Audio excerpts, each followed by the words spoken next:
Assalamualaikum warahmatullahi wabarakatuh.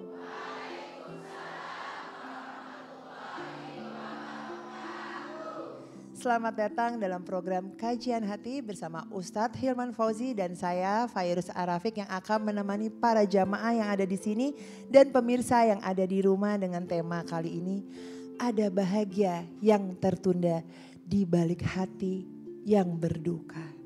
Masya Allah, nih temanya bikin merinding Ustadz. Ustadz, boleh Ustadz langsung Ustadz. Bismillahirrahmanirrahim. Assalamualaikum warahmatullahi wabarakatuh. Waalaikumsalam warahmatullahi wabarakatuh.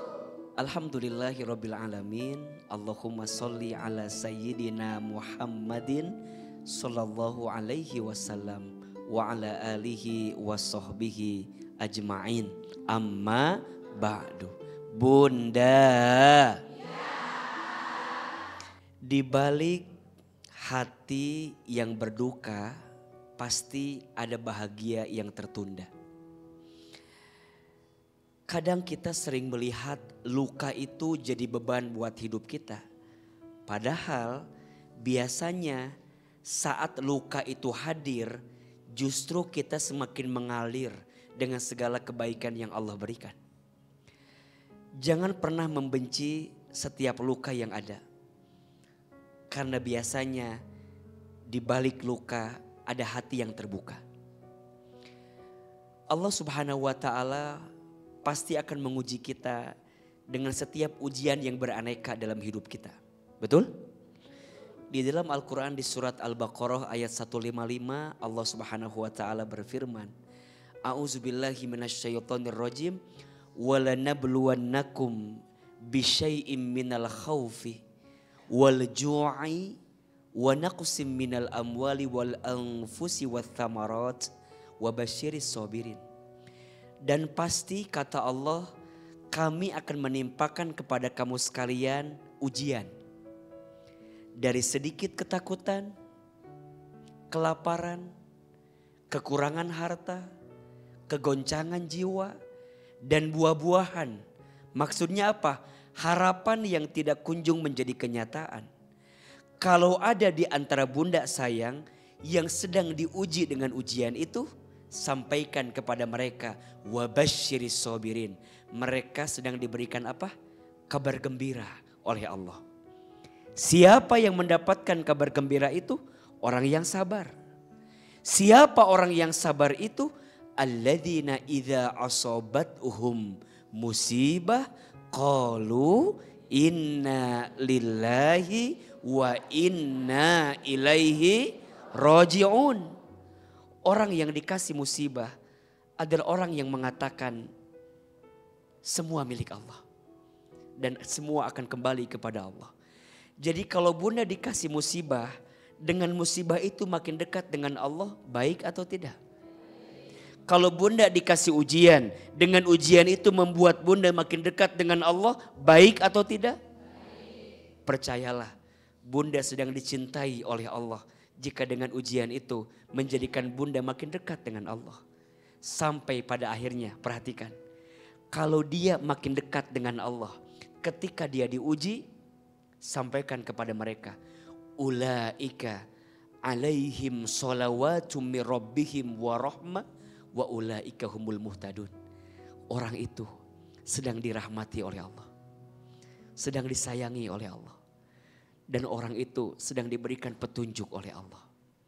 Percayalah, di balik tangis yang membuat engkau mengeluarkan air mata, di saat itu ada bahagia yang tertunda yang sedang Allah siapkan untuk hidup kita.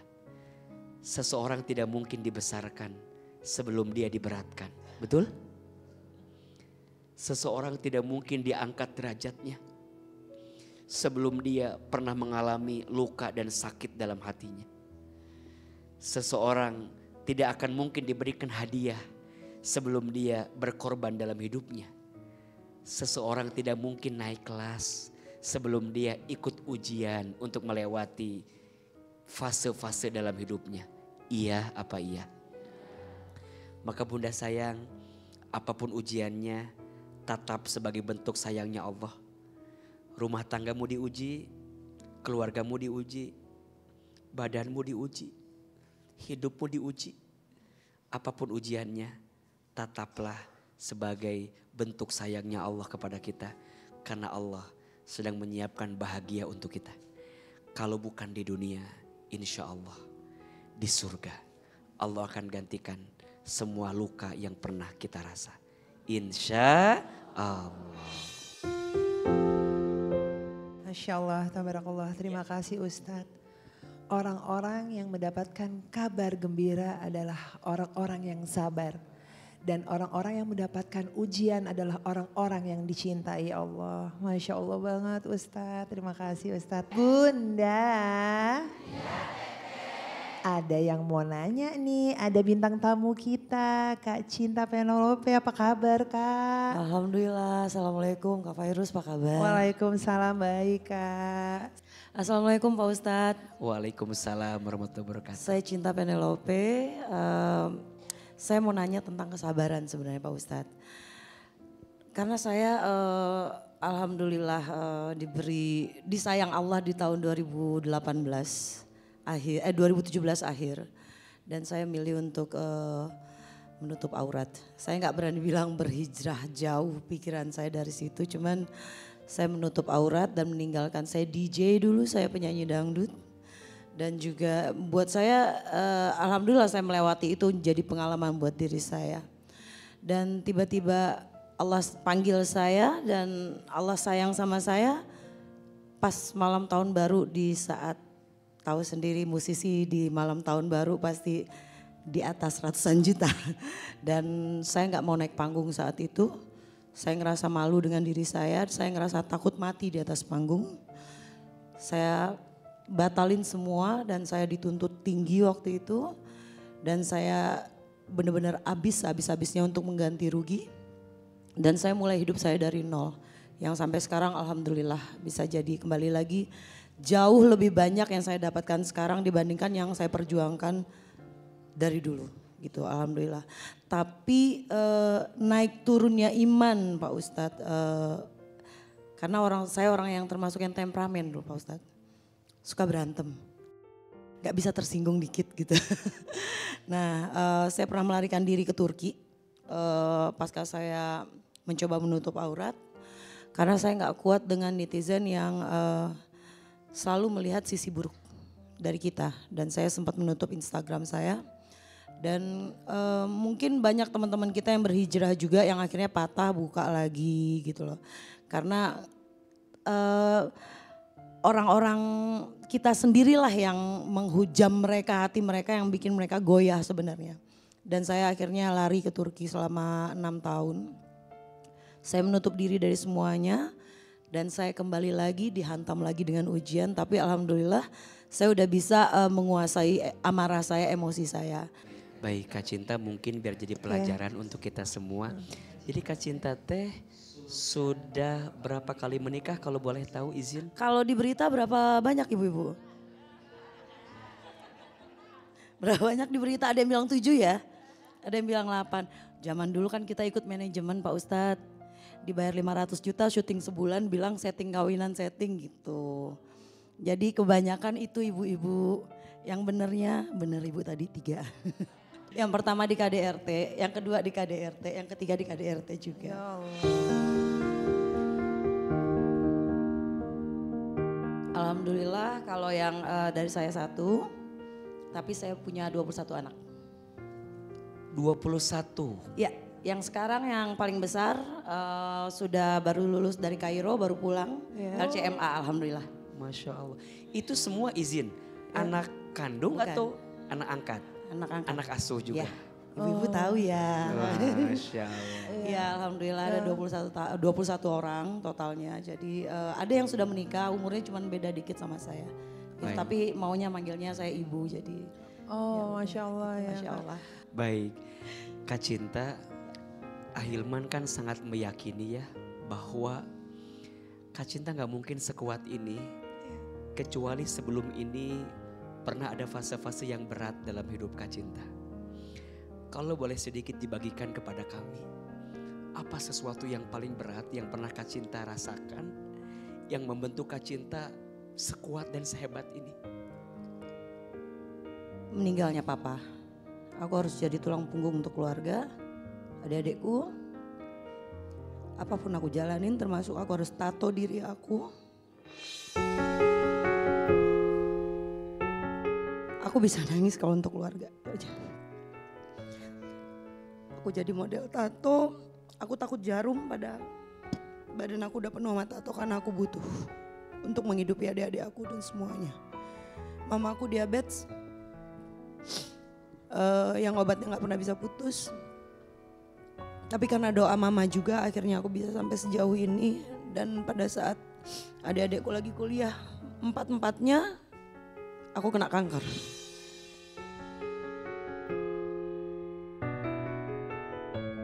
Satu tahun setelah aku hijrah, setelah aku tinggalkan semua yang tadinya aku sehat-sehat aja, Allah sayang sama aku.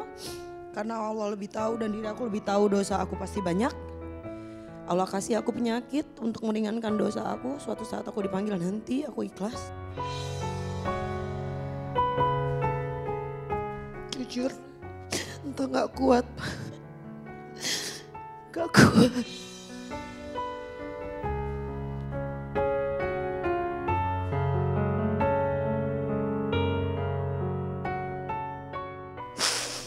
Kalau mau jujur aku ngomong.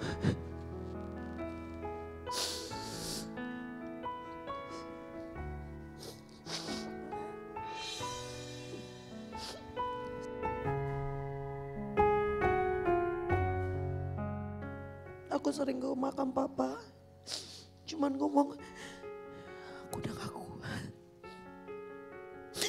Aku gak pernah menganggap papa meninggal, jadi aku selalu bicara di kuburan papa, ya aku berdoa selayaknya kita berdoa. Dan aku lebih banyak ngobrol apa ya ke depannya, Pak datang dong pemimpin, tante harus kayak gimana, tante harus ngapain gitu. Tante gak sanggup.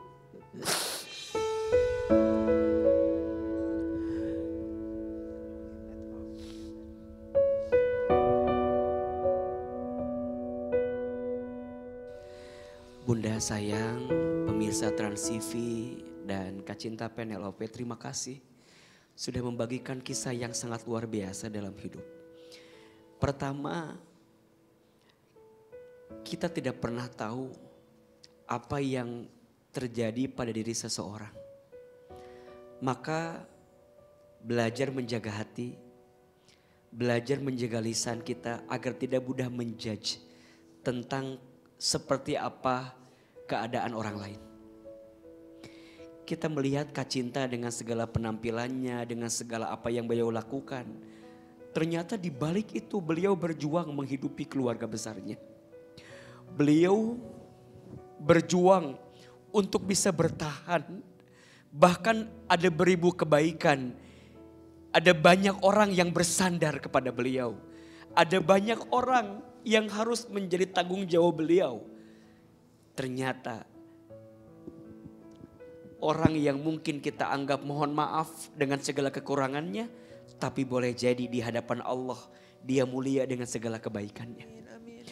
Maka untukmu yang hari ini jadi tulang punggung keluarga, jadi sandaran untuk keluarga, percayalah Allah tidak mungkin meletakkanmu jadi sandaran untuk keluarga kecuali Allah memberikan banyak kekuatan untukmu untuk melewati semua itu.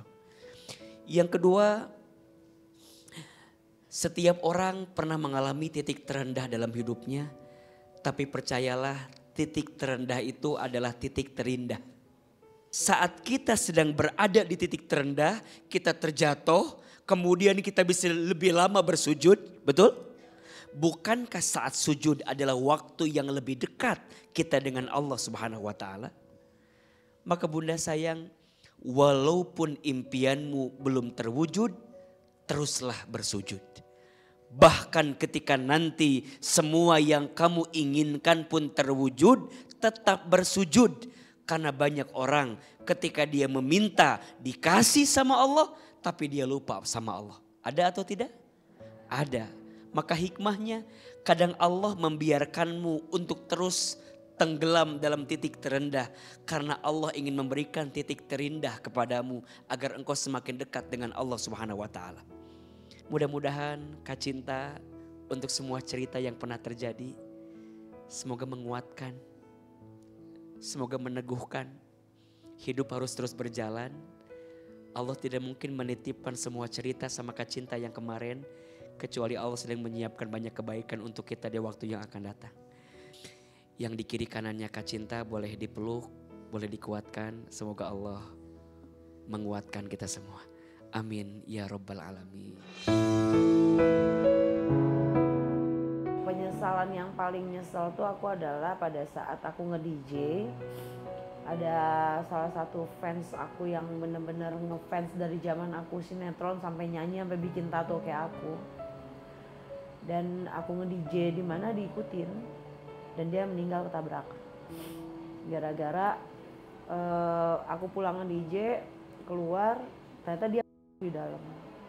Gitu. Jadi itu tuh kayak ngebayang-bayangin aku terus gitu kan waktu itu gitu.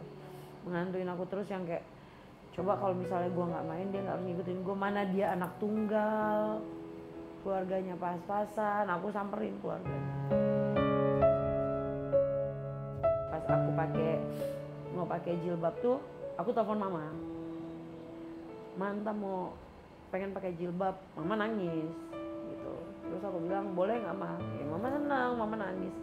Kenapa ta gitu? Entah takut mati dan entah takutnya kalau entah pakai jilbab entah nggak bisa kerja kayak dulu, entah nggak bisa ngasih lebih kayak dulu gitu. Sedangkan kebutuhan lagi banyak. Kata mama udah percaya tuh Allah yang kasih nanti gitu. Dan akhirnya aku dapetin lebih dari yang dulu-dulu bahkan. Terkadang ada orang yang tidak mau bercerita, ditahan akhirnya kan dirinya sakit kan. Tapi Ustadz di sini mengajak untuk lepas, luapkan dan doain gitu loh.